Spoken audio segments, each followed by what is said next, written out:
Ils font exactement ce que la prophétie de la fin des temps dans Apocalypse 6 nous dit.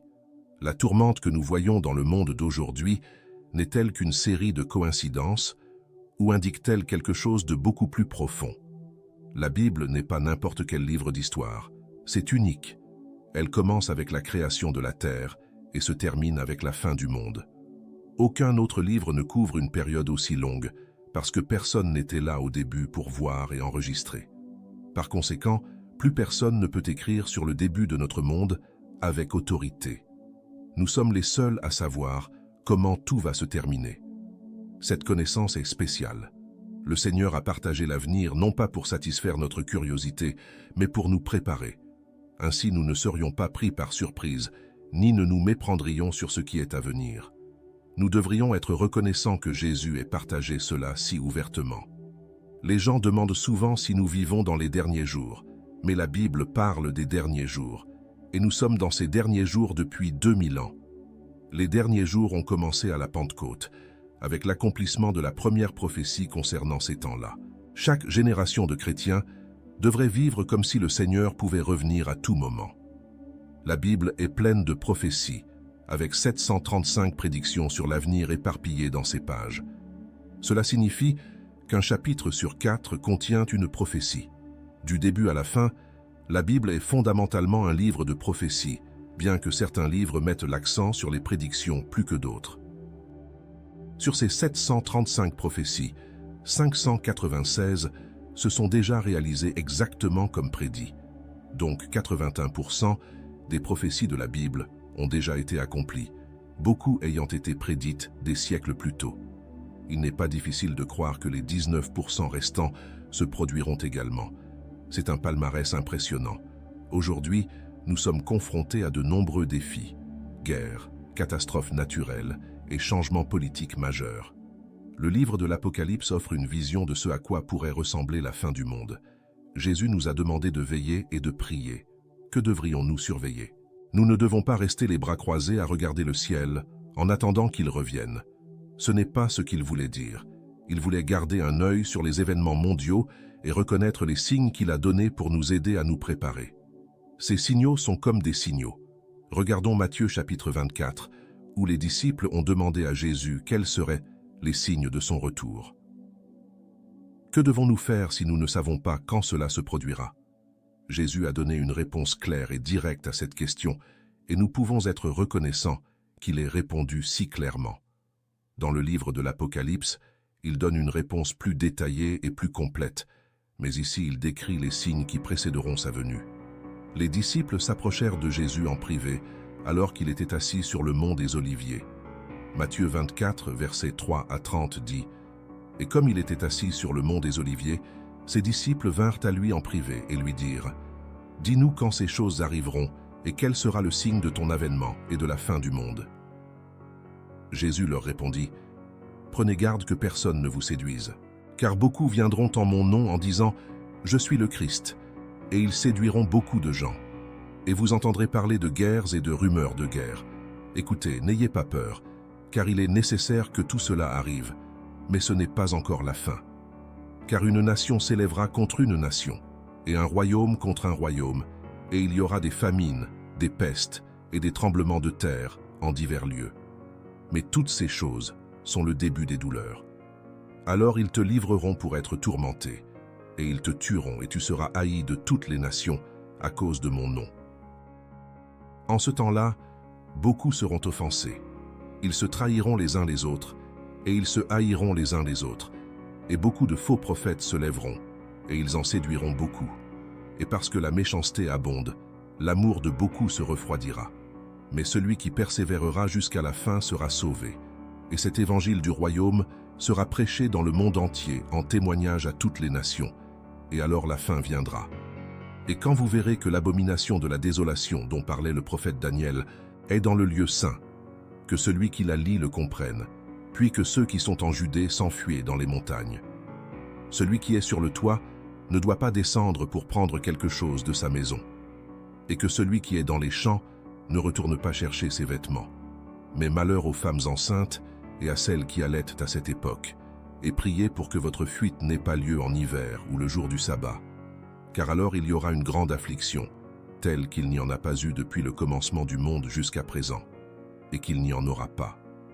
Et si ces jours n'étaient pas abrégés, aucune chair ne serait sauvée, mais pour l'amour des élus, ces jours seront abrégés.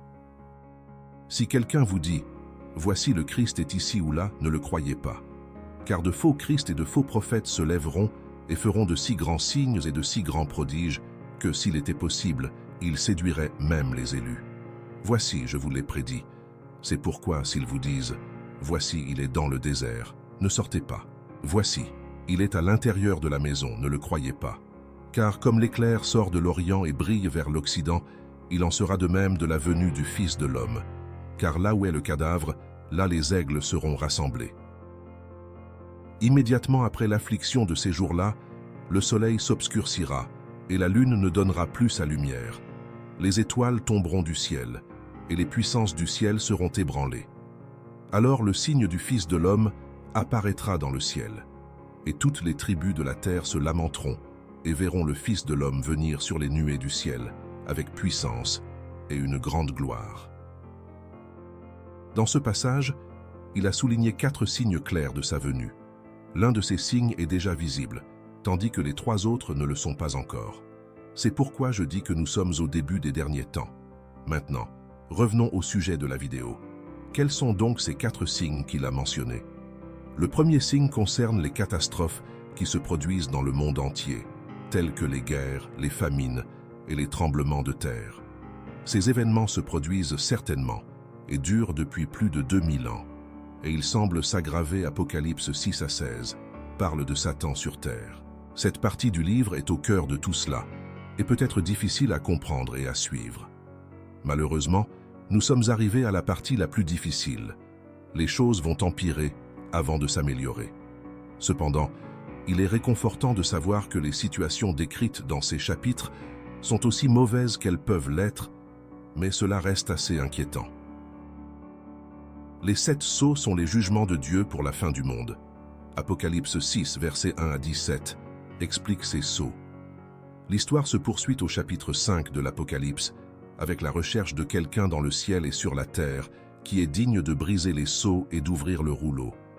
L'importance du parchemin est révélée au fur et à mesure que les événements se déroulent. Il contient le plan qui mettra fin à l'ère actuelle de l'histoire terrestre. Jean écrit « Je vis dans la main droite de celui qui était assis sur le trône un livre écrit à l'intérieur et à l'extérieur, scellé de 7 sceaux. » Ce rouleau comprend le jugement de Dieu. Personne n'a été jugé digne de briser les sceaux et d'ouvrir le rouleau, ce qui attriste Jean. Si le rouleau ne pouvait pas être ouvert, le mal ne serait pas jugé et continuerait à affliger la terre. Alors que Jean pleure sur le rouleau non ouvert et ses 7 sceaux intacts, il reçoit une excellente nouvelle.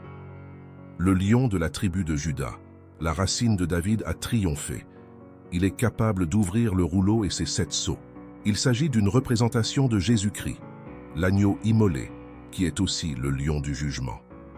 Lorsque Jésus prend le rouleau pour ouvrir les sceaux et rendre le jugement sur le monde incroyant, les êtres du ciel le glorifient avec un nouveau chant. Apocalypse 5, verset 9 dit « Et ils chantèrent un cantique nouveau, disant « Tu es digne de prendre le livre et d'ouvrir ses sceaux, parce que tu as été immolé, et que tu as racheté pour Dieu des hommes pour Dieu, de toute tribu, de toute langue, de tout peuple et de toute nation. Et tu les as établis rois et sacrificateurs pour notre Dieu, et ils régneront sur la terre. » Jean 5, verset 22 dit « Et le Père ne juge personne, mais il a tout jugé au Fils. » L'agneau commence à ouvrir les sceaux, au milieu de l'adoration qui lui est due. Le rouleau peut être déroulé un peu plus à chaque sceau ouvert, exposant les jugements que Dieu a en réserve pour le temps de la tribulation. Peu à peu, les 4 premiers des 7 sceaux s'ouvrent, libérant ce que l'on appelle les 4 cavaliers de l'Apocalypse, car les jugements apparaissent métaphoriquement comme un cheval et un cavalier, laissant la destruction sur leur passage. Les 7 sceaux de l'Apocalypse. Le premier sceau. Je regardai quand l'agneau ouvrit le premier des 7 sceaux, puis j'entendis l'un des 4 êtres vivants dire d'une voix de tonnerre « Venez !» J'ai regardé, et il y avait un cheval blanc. Son cavalier tenait un arc, et il a reçu une couronne, et il est sorti en vainqueur, déterminé à vaincre. Ce cavalier sur le cheval blanc est généralement considéré comme un symbole de conquête de terre ou de propagation des enseignements religieux. L'arc et la couronne montrent qu'il a un grand pouvoir et un grand contrôle. Le blanc est souvent associé à la pureté et à la victoire. À l'époque biblique, un cheval blanc était un symbole de triomphe et de défaite. Le cheval blanc sur le premier sceau peut être considéré comme un symbole puissant de quelque chose ou de quelqu'un qui arrive avec un impact significatif. L'arc représente la capacité de conquérir à distance, suggérant une forme de puissance qui n'implique pas nécessairement un combat direct. La couronne implique l'autorité et la royauté, indiquant que le chevalier a une forme de pouvoir dirigeant. Ensemble, les symboles représentent une figure de grande influence et de domination. Certaines interprétations voient le chevalier comme un symbole de défaite, représentant l'expansion du pouvoir ou de l'influence par des moyens militaires ou autres. Une autre perspective voit le chevalier comme une métaphore de la diffusion de l'Évangile. Dans cette vision, le cheval blanc symbolise la pureté du message et l'arc représente l'impact considérable de la parole de Dieu. Il y a un débat parmi les érudits pour savoir si ce cavalier représente le Christ, puisque le Christ est représenté chevauchant un cheval blanc plus tard dans Apocalypse 19, verset 11, ou s'il représente l'Antéchrist, symbolisant la tromperie et la fausse paix. L'ouverture du premier sceau est considérée comme le début des événements de la fin des temps, marquant le début de ce qu'on appelle la période de tribulation. Cela prépare le terrain pour le déroulement d'événements futurs, chacun représenté par des sceaux ultérieurs. Le deuxième sceau, décrit dans Apocalypse 6, versets 3 et 4, introduit un cheval roux. Quand l'agneau ouvrit le second sceau, j'entendis le second être vivant dire « Viens ». Puis un autre cheval est sorti, il était rouge. Son cavalier a reçu le pouvoir d'ôter la paix de la terre et de faire s'entretuer les hommes, et il a reçu une grande épée. Il s'agit d'une guerre et d'un bain de sang, d'une période où la paix est arrachée, conduisant à des conflits et à des destructions. Le cheval rouge et son cavalier représentent une époque de grande guerre et de lutte entre les peuples. La couleur rouge elle-même est également associée au danger et à la violence, ce qui correspond au thème de ce timbre. On dit que le chevalier a une grande épée, ce qui signifie que les prochaines batailles seront à grande échelle et sérieuses. L'image qu'il dépeint n'est pas celle de petits combats ou de disputes en un seul endroit, mais d'énormes guerres qui affecteront de nombreuses personnes et de nombreux pays. L'ouverture du deuxième sceau et l'arrivée du cheval rouge symbolisent une période où la paix est brisée et où le chaos règne par la guerre. C'est un avertissement d'une époque où l'harmonie et l'ordre sont perturbés, entraînant des souffrances et des destructions à l'échelle mondiale. Le troisième sceau, le cheval noir. Dans Apocalypse 6, versets 5 et 6, le troisième sceau révèle un cheval noir. Quand l'agneau ouvrit le troisième sceau, j'entendis le troisième être vivant dire « Viens ». J'ai regardé, et devant moi il y avait un cheval noir. Son cavalier avait une paire de balances à la main. Alors j'entendis ce qui ressemblait à une voix parmi les 4 êtres vivants, qui disait « 1 kilogramme de blé pour un denier, et 3 kilogrammes d'orge pour un denier, et n'endommagez pas l'huile et le vin. » Cette vue est généralement considérée comme le symbole d'une période de famine et de difficultés économiques. La couleur noire du cheval peut représenter la tristesse ou les moments difficiles. Le cavalier tenant une balance est un symbole de mesure et de rationnement de la nourriture, ce que les gens peuvent faire lorsqu'il n'y a pas assez de nourriture pour tout le monde. Les aliments de base deviendront très chers. Il faudra une journée entière de travail pour acheter juste un peu de blé ou d'orge. Cela indique une période où la nourriture sera rare et où les gens devront travailler dur pour avoir suffisamment à manger. Cependant, l'ordre de ne pas endommager l'huile d'olive et le vin suggère que si les aliments de base sont rares, certains articles de luxe peuvent encore être disponibles. Cela peut signifier que les difficultés économiques n'affecteront pas tout le monde de la même manière. Certaines personnes peuvent encore avoir accès à des produits plus chers. Dans l'ensemble, le troisième sceau indique une période où il sera difficile pour de nombreuses personnes d'obtenir suffisamment de nourriture. Et le fossé entre les riches et les pauvres deviendra plus perceptible.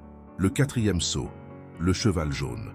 Le quatrième sceau dans le livre de l'Apocalypse parle d'un cheval jaune, et son cavalier est appelé la mort. Quand l'agneau ouvrit le quatrième sceau, j'entendis la voix du quatrième être vivant qui disait « Viens ». J'ai regardé et devant moi il y avait un cheval jaune. Son cavalier s'appelait la mort, et Hadès le suivait de près. Il leur a été donné sur un quart de la terre le pouvoir de tuer par l'épée, par la famine, par la peste et par les bêtes de la terre. Apocalypse 6, 7, 8.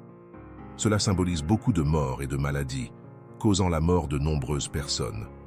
En termes simples, cette partie de l'Apocalypse parle d'un temps où beaucoup de gens sur terre mourront. Le cheval jaune est un symbole de mort.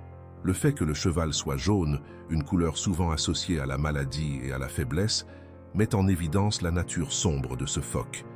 Le chevalier nommé mort représente la fin de la vie. Après lui se trouve l'Hadès, qui dans ce contexte est comme le tombeau, ou le lieu où vont les morts. Le sceau suggère qu'une grande partie du monde connaîtra de grandes souffrances et des pertes de vie. Les façons dont les gens meurent sont énumérées. Par la guerre, épée, par le manque de nourriture, famine, par la maladie, peste, et par les attaques d'animaux sauvages, bêtes de la terre. Cette image représente une période très difficile et tragique sur terre. Le cinquième sceau, Apocalypse 6, versets 9 à 11, ouvre le cinquième sceau, révélant les âmes des martyrs. Quand il ouvrit le cinquième sceau, je vis sous l'autel les âmes de ceux qui avaient été tués à cause de la parole de Dieu et du témoignage qu'ils rendaient. Ce sceau montre comment les gens qui croient en leur foi en Dieu peuvent souffrir ou même mourir pour elle. Il leur dit d'être patients et de continuer à croire, même lorsque les choses deviennent vraiment difficiles. Le cinquième sceau de l'Apocalypse, qui se trouve dans le Nouveau Testament, est une partie particulièrement émouvante et solennelle de la vision donnée à Jean. Ce timbre représente une scène très différente des 4 premiers timbres. Il voit les esprits des gens qui ont été tués parce qu'ils ont cru en la parole de Dieu et sont restés fermes dans leur foi, même face au danger. Ces âmes crient, demandant à Dieu combien de temps il faudra avant qu'il juge les habitants de la terre pour les erreurs qu'ils ont commises et venge leur mort. En réponse, chacun d'eux reçoit un vêtement blanc. La robe blanche est un symbole de pureté et de justice. C'est comme une récompense pour votre foi et vos souffrances. Ensuite, on leur dit d'attendre un peu jusqu'à ce que le nombre total de leurs compagnons de service et de leurs frères et sœurs ait été tué comme ils l'avaient été. Le sixième sceau, les perturbations cosmiques.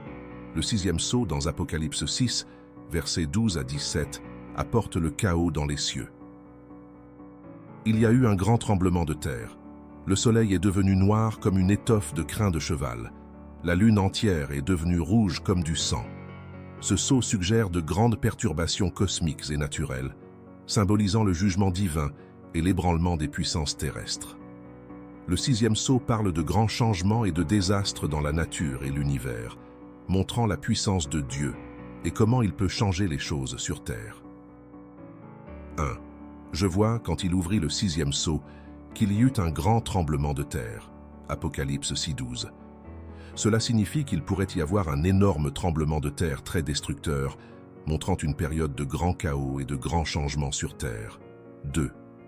Le soleil devint noir comme un drap de crin de cheval, et toute la lune devint rouge comme du sang. Apocalypse 6.12. Il s'agit de changements étranges et effrayants dans le ciel. Le soleil s'assombrit et la lune apparaît rouge, ce qui pourrait symboliser des perturbations importantes dans le monde naturel. 3. Les étoiles du ciel sont tombées sur la terre. Apocalypse 6.13. Cette partie de la vision suggère une scène où il semble que les étoiles tombent du ciel, ajoutant au chaos et à la peur. 4. Le ciel s'est retiré comme un rouleau qui s'est enroulé. Apocalypse 6.14. Cela implique que le ciel lui-même semble changer ou disparaître, signe d'altération significative dans le monde tel que les gens le connaissent. 5. Toutes les montagnes et toutes les îles ont été enlevées de leur place. Apocalypse 6.14. Cela indique des changements extrêmes dans le paysage de la terre, avec des montagnes et des îles se déplaçant de leurs positions habituelles. Les rois de la terre, les princes, les riches, les puissants et tous les autres, esclaves et libres, se cachaient dans des cavernes et parmi les rochers des montagnes. Apocalypse 6:15. Des gens de tous horizons, quel que soit leur statut, sont terrifiés et tentent de se cacher de ces événements. Le 6e sceau décrit une période de grands et effrayants changements sur terre. Il raconte un grand tremblement de terre, d'étranges changements dans le ciel et des gens qui ont peur. C'est un symbole des grands changements et des perturbations qui se produisent dans le monde, selon la vision de l'Apocalypse. Le 7e sceau, le silence dans le ciel. Enfin, Apocalypse 8:1 décrit le 7e sceau. Lorsqu'il ouvrit le 7e sceau, il y eut un silence dans le ciel pendant l'espace d'une demi-heure. Le 7e sceau introduit une brève pause solennelle avant que les 7 trompettes ne commencent, qui détaillent davantage le jugement de Dieu. Le 7e sceau est une partie importante de la prophétie biblique sur la fin du monde. L'ouverture du 7e sceau marque un moment très important dans l'histoire de l'Apocalypse. C'est comme une pause dramatique, un moment de silence complet dans le ciel qui dure environ 30 minutes. Ce silence est significatif car il survient après une série d'événements dramatiques, bruyants et chaotiques. L'ouverture des 6 premiers sceaux qui apportent la conquête, la guerre, la famine, la mort et d'autres désastres. Le silence du 7e sceau peut être considéré comme un temps d'anticipation ou de préparation à ce qui est à venir, comme le calme avant la tempête. Dans l'histoire, ce silence conduit à la série d'événements suivants. Le son de 7 trompettes par des anges, chaque trompette apportant son propre ensemble d'événements et de jugements sur la terre. Le 7e sceau est comme un pont dans l'histoire de l'Apocalypse, un moment de calme qui marque la transition entre l'ouverture des sceaux et le son des trompettes, chaque partie révélant davantage sur la fin des temps selon la Bible. Les 7 sceaux du livre de l'Apocalypse représentent une série de visions prophétiques données à Jean, chacune révélant différents aspects de la fin des temps. Ces sceaux servent à la fois d'avertissement et de révélation de ce qui est à venir, encourageant les croyants à rester fidèles et inébranlables dans leur foi. Les 7 trompettes se distinguent comme des marqueurs importants du jugement de Dieu sur la terre. Ces trompettes provoquent une série d'événements cataclysmiques, chacun augmentant en intensité. Les 7 trompettes représentent des catastrophes naturelles, l'empoisonnement des sources d'eau, l'assombrissement du ciel, des invasions démoniaques et d'autres événements cosmiques importants. Ces jugements sont conçus pour conduire l'humanité à la repentance, en soulignant la gravité du péché et la nécessité du salut par Jésus-Christ. La première trompette, la grêle et le feu mêlé de sang. La première trompette introduit une combinaison dévastatrice de grêle et de feu mêlé au sang qui est lancé sur la terre. Le premier ange sonna de la trompette, et il y eut de la grêle et du feu mêlé de sang, et ils furent précipités à terre. Et le tiers de la terre fut brûlé, et le tiers des arbres fut brûlé, et toute l'herbe verte fut brûlée. Apocalypse 8:7. Ce jugement entraîne une destruction sévère de la végétation de la terre. Un tiers de la terre, des arbres et toute l'herbe verte sont consumés par cette tempête de feu, soulignant la gravité de la colère de Dieu contre un monde pécheur. La deuxième trompette, une montagne de feu jetée dans la mer. La deuxième trompette apporte une grande montagne embrasant de feu jetée dans la mer. Le second ange souffla de sa trompette et fut précipité dans la mer comme une grande montagne embrasée de feu. Et le tiers de la mer devint sang, et le tiers des créatures qui avaient la vie dans la mer mourut, et le tiers des navires fut perdu. Apocalypse 8:8-9. Il s'agit d'une éruption volcanique massive ou d'un gros objet frappant la mer, provoquant la transformation d'un tiers de la mer en sang, tuant un tiers de toute la vie marine et détruisant un tiers des navires. Ceci est similaire aux plaies d'Égypte, mettant l'accent sur la sévérité et la portée du jugement. La troisième trompette, l'étoile d'absinthe. La troisième trompette sonne, et une grande étoile appelée absinthe tombe du ciel, empoisonnant les sources d'eau de la terre. Le troisième ange sonna de sa trompette, et une grande étoile tomba du ciel, brûlant comme une torche, et tomba sur la troisième partie des fleuves et sur les fontaines d'eau. Et le nom de l'étoile était absinthe, et le tiers des eaux devint de l'absinthe, et beaucoup d'hommes moururent des eaux parce qu'elles devinrent amères. Apocalypse 8:18-11. L'absinthe, une substance amère, représente la contamination de l'eau. Ce jugement empoisonne un tiers des sources d'eau douce, entraînant des décès généralisés en raison de l'amertume et de la toxicité de l'eau. La quatrième trompette. Les cieux sont frappés. La quatrième trompette affecte les corps célestes, conduisant aux ténèbres et à la perte de la lumière. Le quatrième ange sonna de la trompette, et le tiers du soleil, et le tiers de la lune, et le troisième des astres furent frappés, afin que le tiers d'entre eux soit obscurci, et que le tiers du jour ne brille pas. Et de même, la nuit. Apocalypse 8:12. L'assombrissement du soleil, de la lune et des étoiles signifie une perte partielle mais significative de lumière. Ce jugement crée une période d'obscurité anormale, affectant à la fois le jour et la nuit et provoquant la peur et la confusion parmi les habitants de la terre. La cinquième trompette, les sauterelles des abysses. La cinquième trompette, également connue sous le nom de premier malheur, introduit une plaie de sauterelles démoniaques. Le cinquième ange sonna de sa trompette et vit une étoile tomber du ciel sur la terre, et la clé de l'abîme lui fut donnée. Et il ouvrit l'abîme, et la fumée monta de l'abîme comme la fumée d'une grande fournaise, et avec la fumée du puits, ils obscurcirent le soleil et l'air. De la fumée sont sorties des sauterelles sur la terre, et une puissance leur a été donnée, comme la puissance des scorpions de la terre. Apocalypse 9:1-3. Ces sauterelles qui sortent de l'abîme ont le pouvoir de tourmenter les gens qui n'ont pas le sceau de Dieu sur le front. Sa piqûre est comme celle d'un scorpion, causant une douleur intense mais pas la mort. Ce tourment dure 5 mois, ce qui met en évidence le caractère impitoyable de ce procès. La sixième trompette, les anges de l'Euphrate. La sixième trompette, ou le deuxième malheur, libère 4 anges emprisonnés dans l'Euphrate. Le sixième ange sonna de sa trompette et entendit une voix venant des 4 cornes de l'autel d'or qui était devant Dieu, disant au sixième ange qui avait la trompette: « Délivre les 4 anges qui sont liés par le grand fleuve de l'Euphrate. » Et les 4 anges furent déliés, qui étaient préparés pour l'heure, le jour, le mois et l'année, pour tuer le tiers des hommes. Apocalypse 9:14-15. Ces anges dirigent une armée de 200 millions de personnes, et leur mission est de tuer un tiers de l'humanité. Ce jugement entraîne une perte massive de vie, montrant l'intensité croissante de la colère de Dieu contre le péché non repentant. La septième trompette, le royaume proclamé. La septième trompette signale le désastre ultime et la fin du plan de Dieu. Cette trompette annonce l'établissement du royaume de Dieu. Le septième ange sonna de la trompette, et il y eut dans le ciel des voix fortes qui disaient: « Les royaumes du monde sont devenus les royaumes de notre Seigneur et de son Christ, et il régnera au siècle des siècles. » Apocalypse 11:15. Cette trompette signifie la victoire finale du royaume de Dieu sur le monde. Le règne de Dieu est célébré par l'adoration dans le ciel et les jugements derniers sur la terre. La septième trompette marque la transition du jugement à l'accomplissement de la promesse de Dieu d'un nouveau ciel et d'une nouvelle terre. Les 4 premières trompettes provoquent des catastrophes dans la nature et dans l'espace, frappant la terre, les océans, les rivières et les étoiles.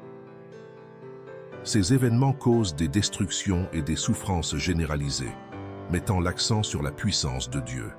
Les 5e et 6e trompettes inaugurent des invasions démoniaques, avec des sauterelles tourmentées et une armée massive, apportant la mort à un tiers de l'humanité. Ces épreuves sont particulièrement terrifiantes, illustrant le combat spirituel derrière le domaine physique. La 7e trompette représente la fin du plan de Dieu, annonce son royaume et apporte le jugement final. C'est un appel à l'adoration et une déclaration du règne éternel de Dieu, apportant de l'espoir aux croyants et un avertissement aux impénitents. Lorsque nous passons en revue les 7 trompettes, nous nous rappelons l'urgence du message de l'Évangile. Les jugements décrits dans l'Apocalypse sont un appel au repentir et à la foi en Jésus-Christ. Ils révèlent les conséquences du péché et la victoire finale du royaume de Dieu. Pour les croyants, les 7 trompettes sont une source d'espoir, indiquant l'accomplissement des promesses de Dieu et l'établissement de son royaume éternel. Pour ceux qui ne se repentent pas, ils servent d'avertissement du jugement à venir et de la nécessité de se tourner vers Dieu. En comprenant les 7 trompettes, nous acquérons une appréciation plus profonde de la sainteté, de la justice et de la miséricorde de Dieu.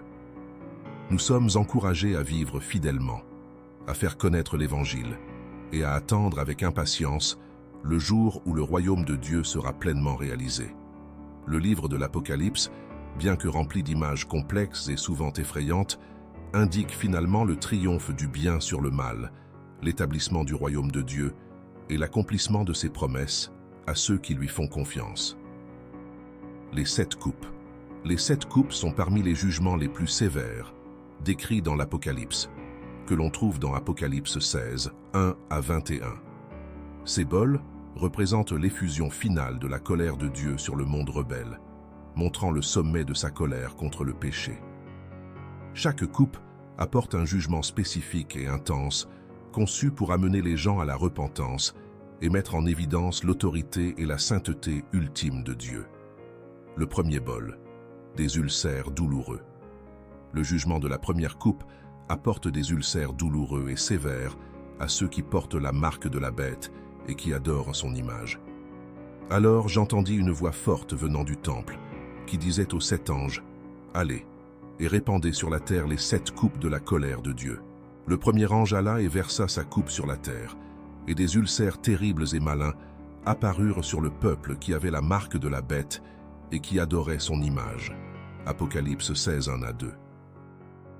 Ces ulcères sont une affliction directe pour ceux qui ont choisi de s'aligner sur l'Antéchrist, mettant en évidence la nature personnelle et physique du jugement de Dieu sur les idolâtres et les blasphémateurs. Le deuxième bol, la mer se transforme en sang. Le jugement de la seconde coupe change la mer en sang, causant la mort de tous les êtres vivants qui s'y trouvaient.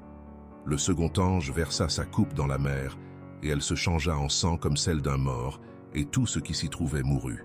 Apocalypse 16, 3. Cet événement désastreux reflète la peste sanglante en Égypte, symbolisant la destruction totale et la corruption absolue de la création à cause du péché. La mer, source de vie et de commerce, devient une source de mort et de décomposition. Le troisième bol, les rivières et les sources se transforment en sang. Le jugement du troisième bol transforme les rivières et les sources d'eau en sang. Le troisième ange versa sa coupe sur les rivières et les sources d'eau, et celles-ci se changèrent en sang. Alors j'entendis l'ange des eaux dire, « Tu es juste, toi qui es et qui étais, parce que tu as jugé ces choses. Car ils ont versé le sang de tes saints et de tes prophètes, et tu leur as donné à boire du sang comme ils le méritent. » Et j'ai entendu l'autel répondre, « Oui, Seigneur Dieu Tout-Puissant, tes jugements sont vrais et justes. » Apocalypse 16, 4-7. Ce jugement affecte toutes les sources d'eau douce, les rendant imbuvables et mettant en évidence la justice rétributive de Dieu. Ceux qui ont versé le sang du peuple de Dieu reçoivent maintenant du sang à boire, en mettant l'accent sur le principe de la rétribution divine. Le fait que des choses bonnes ou mauvaises arrivent aux gens à cause de leurs actions, comme Dieu l'a décidé. Le quatrième bol, la chaleur intense. Le jugement du quatrième bol apporte une chaleur intense du soleil, brûlant les gens avec du feu. Le quatrième ange versa sa coupe sur le soleil, et il fut permis au soleil de brûler les hommes par le feu. Les hommes étaient brûlés par la chaleur intense et maudissaient le nom de Dieu, qui a autorité sur ses plaies. Mais ils refusèrent de se repentir et de le glorifier. Révélation 16, 8 à 9. Ce jugement met l'accent sur la puissance de Dieu sur la création. Malgré l'intensité du châtiment, les gens refusent toujours de se repentir, démontrant la dureté des cœurs humains, même face à la colère divine. Le cinquième bol, l'obscurité et la douleur. Le jugement du cinquième bol jette le règne de la bête dans les ténèbres, causant une douleur intense. Le cinquième ange versa sa coupe sur le trône de la bête, et son royaume était plongé dans les ténèbres. Les hommes se mordèrent la langue à cause de la douleur et maudissaient le Dieu du ciel à cause de leur douleur et de leurs ulcères. Mais ils refusaient de se repentir de ce qu'ils avaient fait. Apocalypse 16, 10, 10, 11. Ce jugement apporte des ténèbres et une douleur intense, frappant directement là où la puissance de l'Antéchrist est la plus forte. Pourtant, même dans des tourments extrêmes, les gens blasphèment contre Dieu au lieu de se repentir, mettant en évidence une rébellion persistante contre lui. La sixième coupe, l'Euphrate s'assèche. Le jugement de la sixième coupe assèche l'Euphrate, préparant la voie au roi de l'Est et préparant le terrain pour la bataille d'Armageddon. Le sixième ange versa sa coupe sur le grand fleuve de l'Euphrate, et ses eaux se tarirent, afin de préparer le chemin pour les rois qui viennent de l'Orient. Alors, je vis de la gueule du dragon, de la gueule de la bête et de la gueule du faux prophète, 3 esprits impurs comme des grenouilles. Ce sont des esprits de démons qui accomplissent des signes miraculeux. Ils vont vers les rois du monde entier, afin de les rassembler pour la bataille du grand jour du Dieu Tout-Puissant. Voici, je viens comme un voleur, heureux celui qui garde la garde et qui garde ses vêtements avec lui, de peur qu'il ne marche nu et que l'on ne voie sa honte. Puis les 3 esprits les rassemblèrent dans le lieu qui, en hébreu, s'appelle Armageddon. Révélation 16, 12 à 16. L'assèchement de l'Euphrate facilite le rassemblement des armées pour l'affrontement final entre le bien et le mal. Ce jugement montre l'inévitabilité de la bataille finale et l'accomplissement des plans prophétiques de Dieu. Le 7e bol, le tremblement de terre et la grêle finale. La 7e et dernière épreuve de la coupe apporte les catastrophes naturelles les plus graves, y compris un tremblement de terre massif et une grêle géante. Le 7e ange versa sa coupe en l'air, et du temple sortit une voix forte du trône, disant « C'est fait ». Puis il y a eu des éclairs, des voix, du tonnerre, et un puissant tremblement de terre. Il n'y avait jamais eu de tremblement de terre aussi fort depuis que l'homme existe sur terre. La grande ville fut divisée en 3 parties, et les villes des nations s'effondrèrent. Dieu se souvint de Babylone la grande, et lui donna la coupe de vin de l'ardeur de sa colère. Toutes les îles s'enfuirent et les montagnes disparurent. D'énormes grêlons d'environ 35 kilos chacun sont tombés du ciel sur les hommes, et les hommes maudissaient Dieu à cause de la grêle, car la peste était terriblement grande. Révélation 16, 17 à 21. Ce jugement final provoque des destructions sans précédent. Le tremblement de terre détruit des villes, y compris Babylone, représentant la chute complète des puissances terrestres et la finalité du jugement de Dieu. Même si c'est grave, les gens manquent toujours de respect à Dieu, ce qui montre à quel point les humains peuvent être rebelles. Les 7 coupes de la colère de Dieu dans le livre de l'Apocalypse nous montrent le châtiment ultime pour un monde rempli de péché et de rébellion. Ces châtiments sont durs et désastreux, montrant la justice de Dieu et son besoin de justice. Chaque coupe augmente en intensité, commençant par des ulcères douloureux et se terminant par les catastrophes naturelles les plus destructrices imaginables. Ces jugements sont alarmants, conçus pour exprimer le sérieux absolu du rejet de Dieu et de suivre les voies du monde. Pour les croyants, les 7 coupes sont un rappel de l'importance de la fidélité et de l'urgence de partager l'Évangile. Ils mettent l'accent sur la réalité du jugement de Dieu et sur la nécessité d'être spirituellement préparé pour son retour. Pour ceux qui ne croient pas, ces jugements servent d'avertissement de ce qui est à venir s'ils persistent dans leur rébellion contre Dieu. Le livre de l'Apocalypse, bien que complexe et souvent difficile, indique en fin de compte le triomphe de la justice de Dieu et l'établissement de son royaume éternel. Il nous assure que Dieu est aux commandes, que ses jugements sont justes et que ses promesses s'accompliront.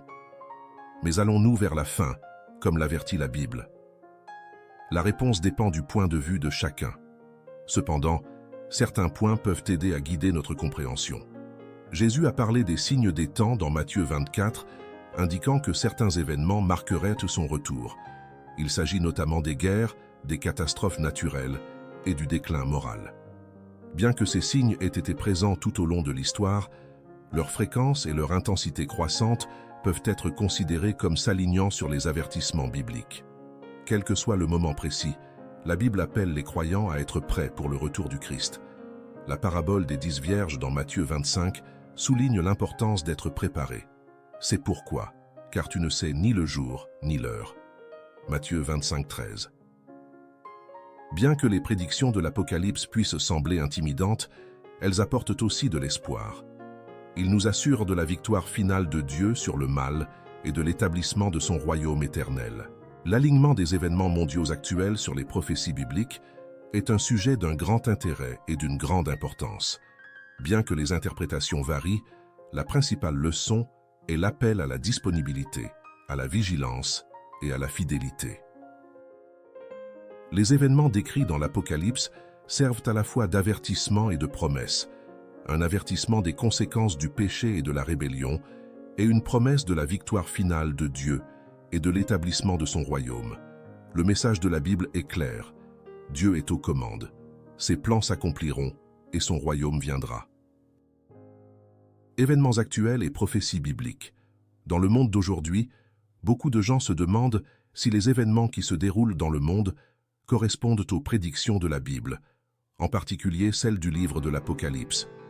Cette curiosité vient souvent du fait que l'on veut savoir si les choses chaotiques qui se passent autour de nous signifient que le monde approche de sa fin, comme l'avertit la Bible. Pour comprendre ce sujet, nous devons examiner ce que la Bible nous dit, comprendre la signification de ces prédictions et voir comment elles se connectent à ce qui se passe maintenant. Comprendre les prophéties bibliques. Le livre de l'Apocalypse est plein de visions et d'images fortes. Jean, qui l'a écrit alors qu'il était en exil sur l'île de Patmos, raconte plusieurs visions. Ces visions montrent les châtiments futurs, les grands changements dans le monde, et à la fin la victoire de Dieu. Le motif derrière ces prophéties est d'avertir les gens de ce qui est à venir, de garder les croyants forts dans leur foi et de montrer le plan ultime de Dieu pour le monde. Les événements mondiaux actuels et leur alignement avec la prophétie, guerre et conflits. La Bible prédit les guerres et les conflits dans le cadre de la fin des temps. Dans l'Apocalypse, le deuxième sceau libère un cavalier sur un cheval rouge, représentant la guerre. En regardant la guerre mentionnée dans Apocalypse 6, 3 à 4, nous remarquons qu'aujourd'hui, des guerres se déroulent dans de nombreux endroits du monde. Des guerres ont toujours eu lieu tout au long de l'histoire, mais leur nombre et leur gravité croissant nous amènent à nous demander si elles ne font pas partie d'un plan plus vaste, qui a été prévu dans la Bible, en particulier dans le livre de l'Apocalypse. Catastrophes naturelles. Le livre de l'Apocalypse parle des catastrophes naturelles, telles que les tremblements de terre, les famines et les changements majeurs dans le ciel. Lorsqu'il atteint le 6e sceau, il mentionne un tremblement de terre massif et d'autres catastrophes massives. Apocalypse 6, 12 à 13 décrit un moment où le 6e sceau est brisé, entraînant un tremblement de terre massif. Le soleil s'assombrit jusqu'à prendre la couleur d'un tissu noir et la lune devient rouge comme du sang. Les étoiles semblent tomber du ciel vers la terre, comme des figues tombant d'un figuier secoué par un vent fort à la fin de l'été. Ces derniers temps, nous avons assisté à plusieurs catastrophes naturelles, notamment de graves tremblements de terre, des ouragans, des incendies de forêt et des tsunamis. Le nombre et l'intensité croissants de ces événements ont amené beaucoup de gens à s'interroger sur leur lien avec les prophéties trouvées dans la Bible. Jésus a averti ses disciples d'être vigilants et de ne pas se laisser tromper. Il a énuméré de nombreux signes qui précéderont son retour, tels que les guerres, les famines, les tremblements de terre et l'apparition de faux prophètes. Ces signes ont pour but d'alerter les croyants sur la proximité de sa venue et sur la nécessité de rester fidèles. L'homme d'iniquité et de rébellion. Dans 2 Thessaloniciens 2, 1 à 12, Paul aborde les préoccupations concernant le moment du retour du Seigneur et les événements qui le précéderont. Il explique la venue de l'homme d'iniquité et de rébellion contre Dieu. Frères, concernant l'avènement de notre Seigneur Jésus-Christ et notre rassemblement auprès de lui, nous vous supplions de ne pas vous laisser si facilement ébranler ou alarmer, soit par la prophétie, soit par la parole, soit par une lettre censée venir de nous, comme si le jour du Seigneur était déjà venu. Ne laissez personne vous tromper de quelque manière que ce soit. Avant ce jour-là, l'apostasie viendra, et alors l'homme du péché, le fils de perdition, sera révélé. Il s'oppose et s'élève au-dessus de tout ce qui est appelé Dieu ou objet de culte, pour s'asseoir dans le sanctuaire de Dieu, en proclamant qu'il est lui-même Dieu. Paul avertit les croyants de ne pas se laisser tromper, expliquant que le jour du Seigneur ne viendra pas tant qu'il n'y aura pas de rébellion et que l'homme d'iniquité ne sera pas révélé. Ce personnage, renforcé par Satan, en trompera beaucoup, mais sera finalement vaincu par Jésus. Le son des trompettes apporte plus de jugement, y compris des catastrophes naturelles, des perturbations cosmiques et des invasions démoniaques. Ces événements sont terribles dans leur portée et leur impact, mais ils révèlent aussi ton contrôle ultime sur toute chose. Alors que nous assistons à la fréquence croissante des catastrophes naturelles, des troubles politiques et de la décadence morale dans notre monde, nous ne pouvons nous empêcher de nous demander si ce sont des déclencheurs de l'accomplissement de ces prophéties. Père, nous te demandons de te guider dans l'interprétation de ces signes et de nous donner le courage de partager ton message d'espoir et de rédemption avec ceux qui sont perdus. L'effusion des coupes représente l'effusion finale et la plus sévère de ta colère, affectant de manière dévastatrice tous les aspects de la vie sur terre. Ils sont un rappel qui donne à réfléchir de la réalité de ton jugement et de l'urgence de la repentance. Nous te prions, Seigneur, de ne pas prendre à la légère les avertissements contenus dans ces passages. Cela nous aide à vivre avec un sentiment d'urgence, pleinement engagé à partager l'Évangile et à vivre notre foi de manière significative. Seigneur, nous reconnaissons que le monde se dirige vers sa fin, comme ta parole nous a déjà avertis. Nous voyons les signes tout autour de nous, l'augmentation de la violence, les calamités naturelles, le déclin moral et l'apathie spirituelle. Pourtant, au milieu de ces temps troublés, nous nous accrochons à l'espoir que tu nous as donné. Nous avons confiance en ta promesse qu'un jour, tu établiras ton royaume dans la plénitude et la gloire, où il n'y aura plus de douleur, de souffrance ou de mort. Père, alors que nous traversons ces temps difficiles, nous te demandons protection et provision. Fortifie notre foi et nos cœurs, afin que nous puissions rester fermes dans la vérité de ta parole. Aide-nous à être une lumière dans les ténèbres, en offrant de l'espoir et de l'encouragement à ceux qui ont peur et qui sont perdus. Accorde-nous la sagesse de discerner les temps et le courage de dire ta vérité avec amour et compassion. Nous prions pour les dirigeants de notre monde afin qu'ils recherchent ta sagesse et tes conseils dans leurs décisions. Nous vous demandons de susciter des hommes et des femmes pieux qui défendront la vérité et la justice, même face à l'opposition. Et nous prions pour ton Église, ton épouse, afin que nous soyons unis dans notre mission et fermes dans notre engagement à partager l'Évangile. Seigneur, nous t'abandonnons nos peurs et nos angoisses, confiant en ton plan parfait et en ta volonté souveraine. Nous savons que tu as le contrôle et que rien ne se passe en dehors de ta connaissance et de ton but. Aide-nous à nous reposer dans l'assurance que tu es avec nous, même au milieu des épreuves et des tribulations. Merci, Père, pour l'espérance que nous avons en Jésus-Christ, notre Sauveur et Rédempteur. Nous attendons avec impatience ton retour et l'accomplissement de toutes tes promesses. D'ici là, puissions-nous rester loyaux, suivre ton exemple et ne jamais abandonner la promesse que nous t'avons faite. Au nom puissant de Jésus, nous prions. Amen. Question du jour. Qu'est-ce que vous ne vous êtes pas encore pardonné ?